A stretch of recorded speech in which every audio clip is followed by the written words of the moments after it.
दोस्तों नमस्कार। अमेरिका की वीजा पॉलिसी के बाद भारत में अजीब से रिएक्शन आ रहे हैं। दोस्तों अगर मैं आपसे ये कहूं कि आपका सोना मेरे पास पड़ा है और अब वो मुझे नहीं चाहिए, आप वापस ले जाइए, आप खुश होंगे या बेचैन होंगे? जरा सोचिए इसके बारे में। और ये अगर आप कहने लगे कि नहीं नहीं मुझे नहीं चाहिए, आप ही रखिए, आप मुझे वापस क्यों कर रहे हैं, आपको क्या लगता है ये नॉर्मल बिहेवियर है? किस बात का डर है कि आप अपना सोना खुद अपने पास नहीं रखना चाह रहे और जिसके पास आपने भेज दिया है आप कह रहे हैं वही संभाले? ऐसा क्यों? ऐसा कब होता है दोस्तों? जरा सोचिएगा इसके बारे में। आज हम बात कर रहे हैं 21वीं शताब्दी में, और हमेशा ये कहते हैं दोस्तों कि 21वीं शताब्दी जो है ना, उसमें नॉलेज इज पावर। और दूसरी तरफ हम ये कहते हैं कि भारत का जो टैलेंट है वो अमेरिका चला गया है, ब्रेन ड्रेन भारत से बहुत हुआ है। आज अचानक अगर अमेरिका ने ये बोल दिया कि भाई साहब आपका टैलेंट है, आप वापस ले लीजिए, हमें कोई प्रॉब्लम नहीं है, हम इतने बेचैन क्यों हो गए? किस बात की परेशानी थी? हम तो विश्व गुरु बनना चाह रहे हैं, भारत को विकसित बनाना है, तो क्या टैलेंट नहीं चाहिए? बिना टैलेंट के, और आपको एक्सपीरियंस्ड अनुभवी टैलेंट मिल रहा है अमेरिका से, फुल्ली ट्रेंड, आप उसको लेने से घबरा क्यों रहे हैं? क्या अजीब नहीं लग रहा हम लोगों को? आज हम इसी मुद्दे पे चर्चा करेंगे कि आफ्टर ऑल भारत में टैलेंट हम लोग रिटेन क्यों नहीं कर पा रहे, और क्यों टैलेंट यहां रुकना नहीं चाह रहा। इसको समझना बहुत जरूरी है। अगर हमने इस बात को नहीं समझा दोस्तों, तो जो हमारा सपना है ना भारत को विकसित बनाने का, वो कभी पूरा नहीं होगा। हम स्ट्रगल ही करते रहेंगे। चाइना और हम 1970 में बराबर थे, हमारी जीडीपी बराबर थी, हमारी पर कैपिटा इनकम चाइना से ज्यादा थी। आज उनकी जीडीपी हमसे 4 गुना है और पर कैपिटा इनकम भी 4 से 5 गुना ज्यादा है। तो उन्होंने कैसे कर लिया?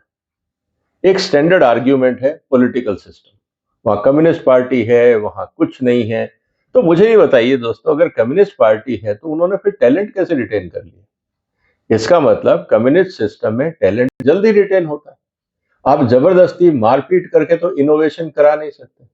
इसका मतलब आपने वहां टैलेंट पूल क्रिएट किया और उसने परफॉर्म किया।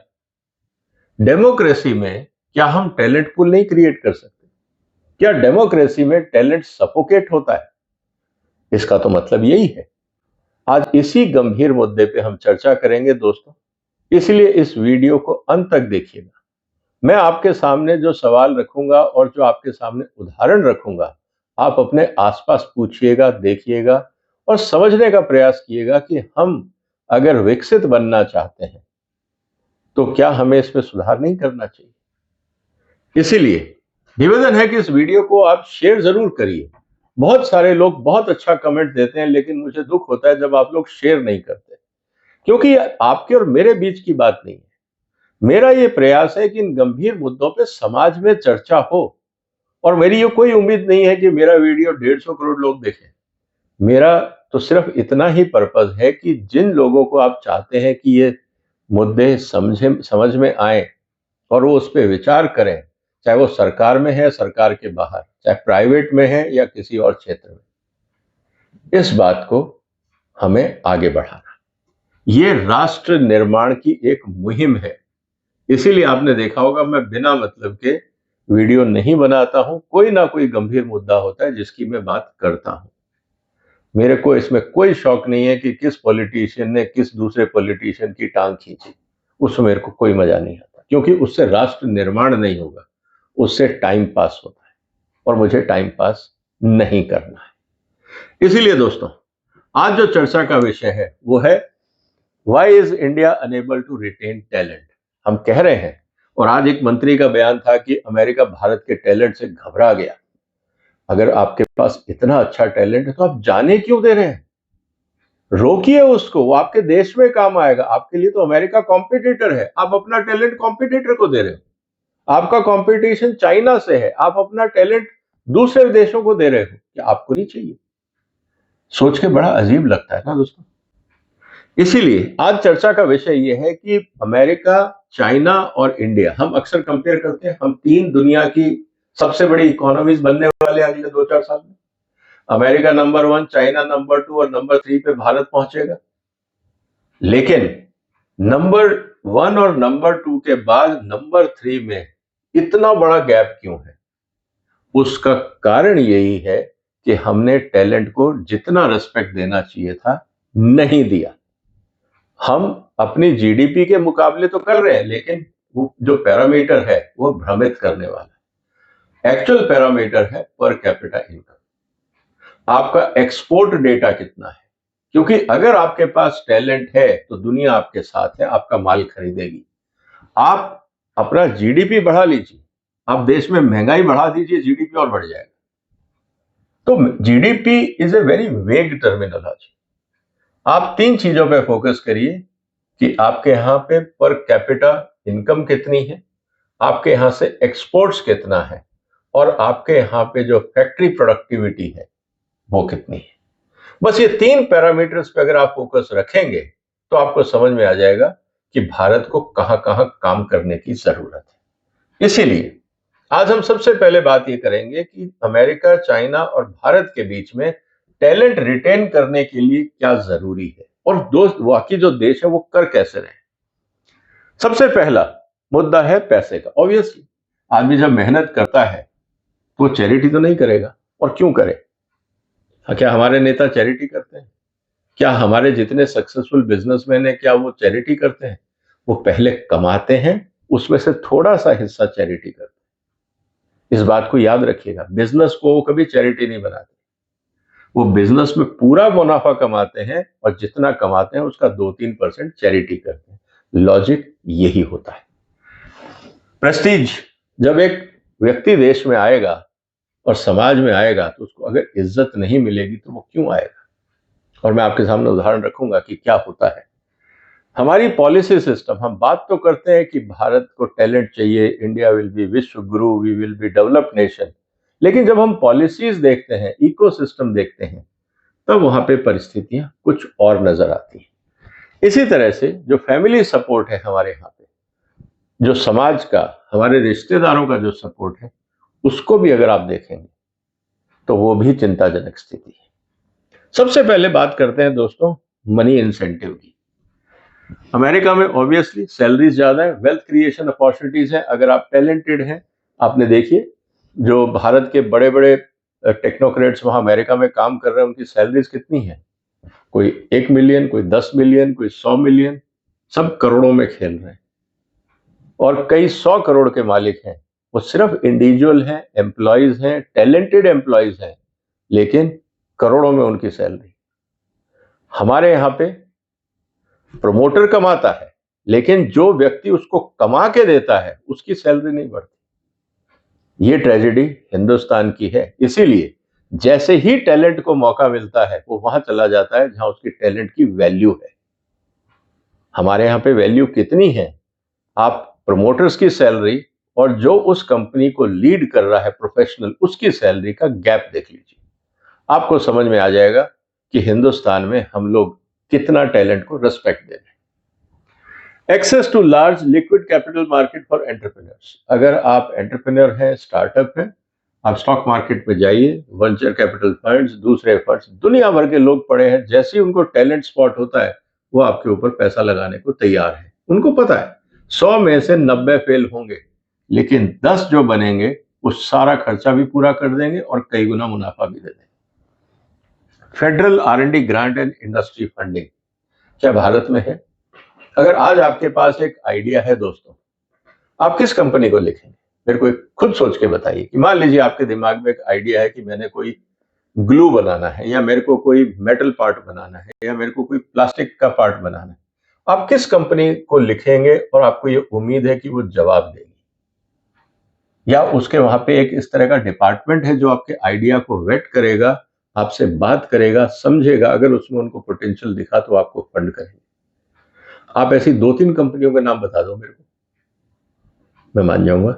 अब अगर आप जानते हो ऐसी कंपनियों के, तो इस चैनल को देखने वाले लाखों लोग हैं, उन तक ये बात पहुंचे, आप कमेंट बॉक्स में लिख दीजिए कि ये कंपनी है, इसका ये एड्रेस, अगर आपके पास कोई आइडिया है तो आप लिख दीजिए। बहुत अच्छा लगेगा अगर इस तरह का हम नॉलेज पूल बना सकें।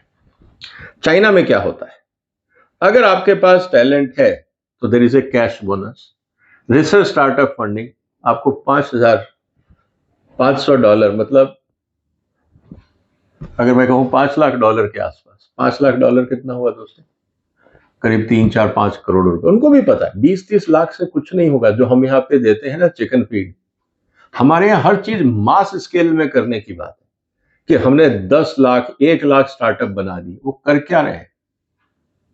हमने 10,000 एफपीओ बना दी, वो कर क्या रहे हैं? हम आज भी क्वांटिटी गेम में फंसे हुए हैं दोस्तों। हम आज भी क्वालिटी नहीं ढूंढ पा रहे।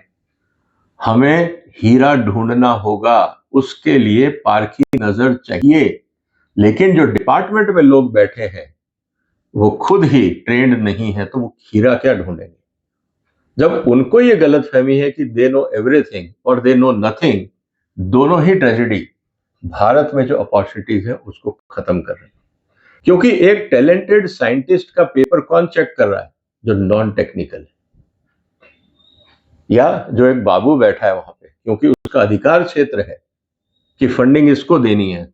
मैंने ऐसे बहुत सारे फंडिंग प्रोजेक्ट्स देखे हैं, मैंने जाके प्रेजेंटेशन भी दिए हैं, मैंने देखा भी है दूसरों को स्टार्टअप्स को करते हुए। बड़े अच्छे आइडिया लोगों ने प्रेजेंट किए, जूरी को समझ ही नहीं आया, क्योंकि उनमें से कोई था ही नहीं उसके इंटरेस्ट का। वो जूरी को उतना ही समझ में आता है जो उसका सब्जेक्ट है, लेकिन उसके आगे, क्योंकि वो सीनियर डायरेक्टर है, किसी अच्छे इंस्टीट्यूट का डायरेक्टर है, उसको जूरी में बैठा दिया जाता है, क्योंकि नाम चलता है, डेजिग्नेशन चलता है, टैलेंट नहीं चलता है। और मान लीजिए आईआईटी का बंदा है, डायरेक्टर है जूरी में, और किसी बच्चे ने बायोलॉजिकल प्रोजेक्ट पेश किया, वो क्या उसको महत्व देगा? उसको लगता है नहीं नहीं, दिस इज नॉट इम्पोर्टेंट, क्योंकि उसकी वेवलेंथ और जो रिसर्चर है उसकी वेवलेंथ में फर्क है। हम आज भी इस ट्रैक में फंसे हुए हैं। Housing subsidy and apartment given outright. अगर आप टैलेंटेड हैं, मैं अभी अमेरिका में एक व्यक्ति से मिला था जो चाइनीज ओरिजिन का था, एक अमेरिकन थिंक टैंक को हेड करते थे। हर साल किसी ना किसी इंटरनेशनल फोरम में हमारी मुलाकात होती थी। जब उनका टेन्योर पूरा हुआ तो मैंने उससे पूछा कि आप क्या करने वाले हैं, और वो अमेरिकन सिटीजन थे, टैलेंटेड थे। I am going back to China. क्यों? I have opportunity to head a department in a university. मैंने कब से? कि as soon as I will complete my tenure, my job will be waiting for me. Hindustan में ऐसा होता है? आज वो बंदा चाइना की एक यूनिवर्सिटी में इकोनॉमिक्स डिपार्टमेंट को हेड कर रहा है, और किसमें? इंटरनेशनल ट्रेड में, क्योंकि उसका स्पेशलाइजेशन इंटरनेशनल ट्रेड था। चाइना टैलेंट हंटिंग करता है। हमारे यहाँ अगर टैलेंट वापस आता है, वो व्यक्ति 3, 4, 5, 6 महीने भटकता है और फिर कहता है शायद मैंने गलती करी, और वापस चला जाता है। क्या हम रिटेन कर पा रहे हैं? ये भी सोचना होगा। Heavy government backup venture fund in a strategic sector like AI chips and biotech. Government backed venture capital कहां पे है, कितना है? भारत सरकार ने अब एक फंड तो बनाया है, लेकिन आप उसका अप्रूवल सिस्टम देखिए, किसको मिलेगा, किसको नहीं मिलेगा। वहां पे भी घूम फिर के हम सिर्फ सरकारी डिपार्टमेंट्स को जाके दे देते। आईआईटी है उसको दे दो, कोई सरकारी इंस्टीट्यूट है उसको दे दो, क्योंकि हमें डर लगा रहता है कि अगर प्राइवेट में हमने किसी को दे दिया तो दूसरा प्राइवेट वाला केस ठोक देगा कि उसको दे दिया, मुझे क्यों नहीं दिया, और वो मैटर कोर्ट में चला जाएगा। तो इस झंझट से बचने के लिए सरकारी अधिकारी भी क्या करते हैं कि गवर्नमेंट डिपार्टमेंट को कहते हैं यार तुम अपने इंस्टीट्यूट को दे दो, कम से कम सिरदर्दी तो नहीं। ये हमारे यहाँ इकोसिस्टम, इसीलिए टैलेंट डेवलप नहीं हो पा रहा। तो भारत में क्या हो गया फिर? सैलरीज है, ऑब्वियसली आधी और चौथाई सैलरी है दुनिया के मुकाबले। हमारे यहाँ ईसॉप्स का टैक्सेशन सिस्टम है, लेकिन इतना अनफेवरेबली है कि ऐसा लगता है कि आपने अगर किसी को इंसेंटिव दिया है तो सरकार ये चाहती है उससे भी हम वसूली करें, उस पर टैक्स, उतने तरह के प्रावधान। मतलब हमें यहाँ पे ये लगता है कि किसी का अगर टैलेंट है और वो ज्यादा कमा रहा है तो ये क्राइम है। हमारे यहाँ आज भी सोशलिस्ट माइंडसेट है, अगर आप कानून उठा के देखो। हम ये कहते ही नहीं कि तुम कमाओ और आगे बढ़ो, हम कहते हैं तुम कमाओ लेकिन पहले टैक्स दे दो, उसके बाद देख लेना तुमको क्या करना है। ये मानसिकता आज भी हमारे यहाँ है। अब startup ecosystem is growing but funding is still narrower than US और चाइना, और ये फैक्ट है।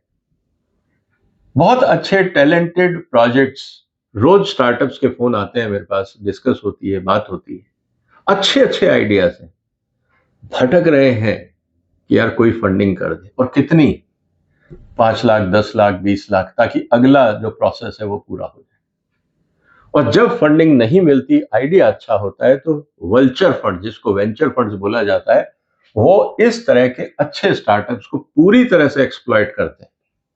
जहां पे उनको मान लीजिए कि 10 करोड़ की ग्रांट मिलनी चाहिए थी, उनको 1 करोड़ की ग्रांट देंगे और इतनी इक्विटी ले लेंगे कि वो बेचारा जो वेंचर कैपिटल, जो स्टार्टअप था, वो एक हिसाब से बंधुआ मजदूर बन के रह जाता है। और इस पे ना हमारी इंडस्ट्री और ना हमारी सरकार की तरफ से कोई सपोर्ट है। तो ये तो है टैलेंट की बात, मनी पावर का गेम जो है। प्रेस्टीज की हम बात करें, स्टेटस करें, रिकॉग्नाइज करें, अमेरिका में ग्लोबल रिकॉग्निशन होता है, पब्लिकेशंस, पेटेंट्स, लीडरशिप रोल वो देते हैं। आप इंटरनेशनल कॉन्फ्रेंस में जाइए, यूनिवर्सिटीज के कितने प्रोफेसर और बच्चे आपको इंटरनेशनल कॉन्फ्रेंसेस में आपको मिल जाएंगे, और वो पेपर प्रेजेंट करते हुए मिल जाएंगे, सेमिनार्स में, डिस्कशंस में। हिंदुस्तान में आज भी ग्लोबल फोरम पे जाके प्रेजेंट करना लग्जरी माना जाता है। अच्छा, विदेश जा रहे हो मतलब मस्ती करने जा रहे हो, मस्ती मतलब विदेश जाना is a luxury in India आज भी। और इसीलिए दुनिया भर के रेस्ट्रिक्शंस है, क्यों जाना है, किस लिए जाना है। और सबसे बड़ी बात, जाएगा तो हमेशा एचओडी, उसके नीचे कितना भी टैलेंटेड व्यक्ति हो उसको मौका नहीं मिलता है। तो फिर वो क्या करेगा, वो मौका ढूंढेगा कि वो इस नौकरी को छोड़ के कहीं विदेश में ही कर ले। सिलिकॉन वैली और Prestige comes from the innovation leadership, वहां पे अगर कोई इनोवेट करता है उसका अपना रुतबा है। Immigrants are often celebrated for contribution. After all, हम कब याद करा, हमने सुंदर पिचई का नाम कब सुना दोस्तों, जब वो गूगल के सीईओ बन गए। सत्या नडेला को हमने कब पहचाना, जब वो माइक्रोसॉफ्ट के सीईओ बन गए। उससे पहले तो हमें पता ही नहीं था कि ये भारतीय हैं, क्योंकि जब तक वेस्टर्न स्टैंप नहीं लगती तब तक हम रिकॉग्निशन नहीं देते। अच्छा, ये विदेश से आया है, मतलब अब इसमें टैलेंट है, इसको अमेरिका में अवार्ड मिला है या कोई पोजीशन मिल गई, मतलब ये टैलेंटेड है। उससे पहले अरे ऐसे बहुत घूमते हैं। इस मानसिकता से हमारे यहाँ काम होता है। चाइना का हिसाब देख लेते हैं। Return is branded as national contributor with media visibility and awards. America छोड़ के वापस चाइना आया है, अपना देश बनाने आया है। He is an actual contributor for nation building, इसका सम्मान किया जाए, ये होता है China. Programs like 1000 talents type, prestige for national pride and mission. और अगर आप वहां देखें किस तरह से उन्होंने कोलैबोरेशन किया, मैं 2006 से चाइना जाता रहा हूं और मॉनिटर करता रहा हूं कि किस तरह से उन्होंने एक एक डिपार्टमेंट को रिफॉर्म किया कोलैबोरेट करके। निश्चित रूप से उनको लगता था, और ये माना वहां की सरकार ने, कि हमारे पास नॉलेज गैप है। उन्होंने चाइनीज को इनवाइट किया, जहां चाइनीज नहीं मिले विदेशियों को इनवाइट किया, ज्वाइंट वेंचर किया, और उसका एचओडी उस विदेशी को बनाया। फंडिंग चाइना ने करी, उन्होंने कहा पैसा हम लगा देंगे लेकिन हमारे पास दिमाग नहीं है, हमें उस चीज को बिल्ड करना है ऑफ इंटरनेशनल लेवल, वो कैपेबिलिटी नहीं है हमारे पास। हिंदुस्तान में फंडिंग कोई भी करे, एचओडी मैं ही बनूंगा। हमारे यहाँ पे अभी भी वो लड़ाई रहती है, इसलिए इंस्टीट्यूट्स हमारे बढ़ नहीं पा रहे। Professionalship and leadership roles given quickly to young returnees. अब बड़ी मुश्किल से एक डीआरडीओ में प्रोग्राम शुरू हुआ है फॉर यंग साइंटिस्ट लैब्स, जहां ये कहा जा रहा है कि बच्चे जो है वो 35 साल से कम की एज के हैं। एक सराहनीय कदम है डीआरडीओ का। कितने इंस्टीट्यूशंस ने किया, कितने प्राइवेट सेक्टर्स ने किया। क्या प्राइवेट कंपनीज में यंग लीडर्स के लिए कोई जगह है कि भाई ये है, ये डिपार्टमेंट पूरा पूरा यंग बच्चे संभालेंगे, कोई सीनियर वहां नहीं जाएगा। देखो ना वो कैसे परफॉर्म करते हैं, गिव देम अ चांस। नुकसान होगा कोई बात नहीं, that's a part of the game. क्या वो नहीं कर सकते, क्यों नहीं होता, मानसिकता का सवाल। भारत में हमारे यहाँ प्रॉब्लम है hierarchy, bureaucracy and favouritism. Promotion किसको मिलेगा, पेपर किसका छपेगा, हर पेपर में एचओडी का नाम होना क्यों जरूरी है। रिसर्च पेपर में आप उठा के देख लीजिए, चाहे वो कोई भी टॉपिक हो, उसमें एचओडी का रिसर्च पेपर में नाम होना जरूरी है, चाहे उस एचओडी का वो सब्जेक्ट है या नहीं है। क्योंकि एक डिपार्टमेंट में तो 20 तरह की रिसर्च हो सकती है। हर रिसर्च में एचओडी जीनियस कैसे हो सकता है, लेकिन एचओडी का नाम हर रिसर्च पेपर में आएगा। जब तक आप उसका नाम नहीं डालोगे तब तक रिसर्च पब्लिकेशन के लिए उसको अप्रूवल नहीं मिलेगी। जब तक हायरार्की के हिसाब से आप यस सर नो सर करके आगे नहीं बढ़ोगे, आपको अगला कदम नहीं मिलेगा, चाहे वो प्राइवेट हो या गवर्नमेंट हो। इसीलिए हमेशा ऐसे लोग की पोजीशंस पे बैठाए जाते हैं which can be managed easily. नहीं तो भारत में टैलेंट की कमी नहीं है, अपॉर्चुनिटी की कमी नहीं है, लेकिन हमारे यहाँ इनोवेशन क्यों नहीं हो रहे, इसको सोचना पड़ेगा। आप अपने ऐसा व्यक्ति जो रबर स्टैंप है, आप उसको सीईओ एमडी बना सकते हो ताकि वो प्रोमोटर्स के हिसाब से काम करे, लेकिन क्या वो कंपनी और देश के भविष्य के लिए अच्छा है, इस पे कौन विचार करे? कोई नहीं। यही एक टेंशन की बात है। Less global recognition for researchers and patent from Indian institutes. हमारे यहाँ पे जैसे पार्लियामेंट में बोला कि 60,000 बीज हम लोगों ने इजाद किया 1947 से। किसको जरूरत थी? वो सिर्फ इसलिए कि भैया रिसर्च पेपर छप जाएगा तो मेरी प्रमोशन हो जाएगी या इंक्रीमेंट मिल जाएगा। देश को और किसान को क्या मिलेगा इससे कोई लेना देना नहीं। फोकस है सेल्फ गेन का। अब पब्लिकेशन है, आपने डायरेक्टर से अप्रूवल ले ली, छाप दिया, पेटेंट है, छाप दिया, ठीक है, उसका कंट्री को क्या मिला, ये सवाल मत करो। और जो कमेटीज अप्रूव करती हैं वो किस बेस पे करती हैं, इस पे सवाल खड़ा होता है। उनके पैरामीटर्स क्या हैं, उनके क्राइटेरिया क्या है, क्योंकि इतने सारे अगर पेटेंट फाइल हुए हैं, वो चीजें बाजार में क्यों नहीं दिखती, मार्केट में क्यों नहीं आती, किसान उन बीजों को क्यों नहीं अडॉप्ट करता? तो फिर वो रिसर्च पेटेंट कहां गया सब? ये एक चिंता की बात है। इसीलिए some returnees are admired socially but systemic prestige and incentives are weak compared to US and China. बहुत अच्छा आदमी है, बहुत अच्छे डॉक्टर है, वापस आए हैं, साइंटिस्ट है, बहुत अच्छे आए आ गए, समाज ने उसकी थोड़ी बहुत, मोहल्ले वालों ने तारीफ कर दी, परिवार ने कर दी, दोस्तों ने कर दी, उसके आगे उसको उसके लेवल का काम नहीं मिलता। दोस्तों, प्रोफेशनल के साथ सबसे बड़ी प्रॉब्लम क्या है कि अगर आप उनकी काबिलियत से छोटा काम उनको दोगे ना, वो सफोकेट हो जाएंगे, वो परेशान हो जाएंगे। टैलेंट का सबसे बड़ा प्रॉब्लम यह है कि उसको रोज चैलेंज चाहिए, तब वो ग्रूम होता है। अगर आप एक टैलेंटेड व्यक्ति को सब स्टैंडर्ड काम या एवरेज काम दे दोगे ना, ये उसकी जिंदगी का सबसे बुरा वक्त होता है, वो फ्रस्ट्रेट होने लगता है। और ये कॉर्पोरेट पॉलिटिक्स में ऐसा होता है। अगर आपका किसी को कैरियर खराब करना है ना, आप उसको उसके पोटेंशियल से कम काम दो, उसकी जिंदगी खराब हो जाएगी, वो फ्रस्ट्रेट हो जाएगा। और ये पॉलिटिक्स ऑर्गेनाइजेशंस में होती है, ये हमें मानना पड़ेगा, एक्सेप्ट करना पड़ेगा। अब आते हैं पॉलिसी और इंस्टीट्यूशनल सपोर्ट को लेकर। जैसे H1B वीसा, ग्रीन कार्ड को लेकर बहुत बड़ा इशू था कि भाई इंडियंस आएंगे, चाइनीज आएंगे। अल्टीमेटली जब आप लेते हैं तो किसी क्वालिफिकेशन बेस पे लेते हैं, इंटरव्यूज होते हैं, वीसा एप्लीकेशन होती है, दुनिया भर की चीजें होती हैं। आप उसको स्क्रीन कर लेते हैं कि हाँ, ये टैलेंट अमेरिका को चाहिए या नहीं चाहिए। जो चाहिए वही आप उसको वीसा देते हो और वो जाता है। तो फिल्टर बनाया हुआ है इन्होंने ताकि वो बेस्ट टैलेंट अपने देश में बुला सके।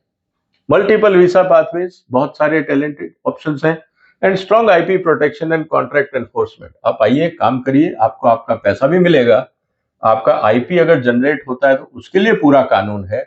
और सबसे बड़ी बात, अगर आपने कॉन्ट्रैक्ट किया तो एनफोर्स होगा, आपको वहां लोकल कंपनी या डिपार्टमेंट धोखा नहीं दे सकते, and they are very strict. China में क्या है? Central and provincial training talent program with one stop processing for residency, funding, housing and schooling. आप वापस आए हैं, आपका परिवार है, वाइफ है, बच्चे हैं, अब वो आया है काम करने, अब वो ढूंढ रहा है बच्चे का एडमिशन कहाँ होगा, रहने के लिए घर कहाँ मिलेगा। ऐसे टैलेंटेड लोगों के लिए सरकारी स्कीम है कि हम उनको सपोर्ट करेंगे सोशली, फाइनेंशियली, ताकि वो अपना काम लगाए रिसर्च में या डेवलपमेंट के अंदर, और परिवार की जिम्मेवारी जो भी है, स्कूल में एडमिशन, बाकी चीजें, वो सरकार की तरफ से पहले ही लाइन अप है कि आप जाइए स्कूल में एप्लीकेशन दे दीजिए, आपके बच्चे का एडमिशन हो जाएगा, उसको भटकना नहीं पड़ता है। इससे ज्यादा सोशल सिक्योरिटी और क्या चाहिए उस टैलेंट को। And IP enforcement is improving, still uneven by global standards. हो रहा है दिक्कत वहां पे भी, लेकिन अब चाइना को यह पता है कि अगर आईपी नहीं है तो फ्यूचर नहीं।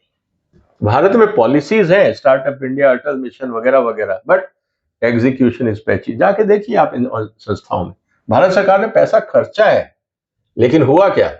सबने पैसा लिया, जब तक ग्रांट मिली कागजी कार्रवाई करी, कागज जमा कराए, सरकार से इंस्पेक्टर्स आए, उन्होंने थोड़ा बहुत इवेल्युएट किया, इंस्पेक्टर्स को कैसे मैनेज किया जाता है। आपको पता है कि अगर 2 करोड़ 5 करोड़ की ग्रांट मिलनी है, तो अगर आपने इंस्पेक्टर्स जब आते हैं इंस्पेक्शन के लिए, आपने उन्हें 150 रुपए का या 5,000 10,000 20,000 रुपए का गिफ्ट दे दिए तो प्रॉब्लम क्या है?